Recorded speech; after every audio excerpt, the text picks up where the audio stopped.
So here at Macomb County Facilities and Operations, we handle 31 different facilities, including jails, courthouses, animal shelters, public work facilities, medical examiners' offices, administrative offices, and public service buildings. Macomb County is the third largest county by population in Michigan, and we border beautiful Lake St. Clair.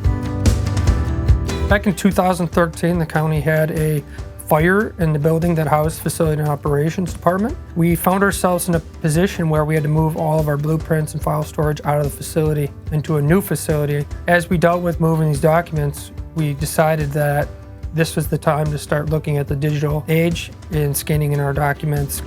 Assets are organized by floor, building, broken down into trades, boiler operators, electricians, HVAC technicians. What I really like about this program is how the way it's formatted, so you can just scroll through and get the individual sheets you need, or you can get all the information. Everything's right there at your fingertips. Some of our larger buildings, we found out that when we had a leak, I'd have to go find a blueprint to find out where this valve is located. And now with this new system, I can just look on my phone and find out what floor the shutoff is on and what ceiling it is. And when we locate the valve, now with this new system, we always know where it is. Recently, we've started to create QR codes with a fiber laser.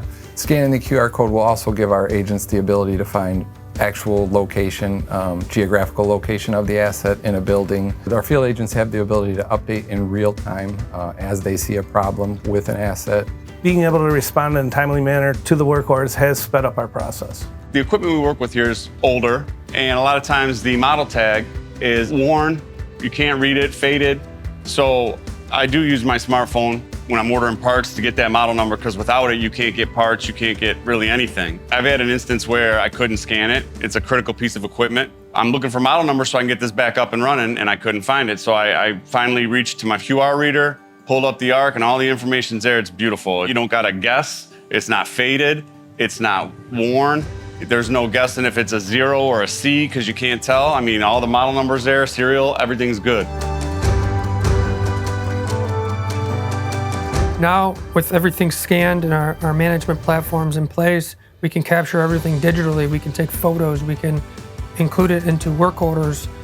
We can include this information real time in the field as it happens or as parts are replaced, and really be efficient in our service work, limiting downtime for our departments.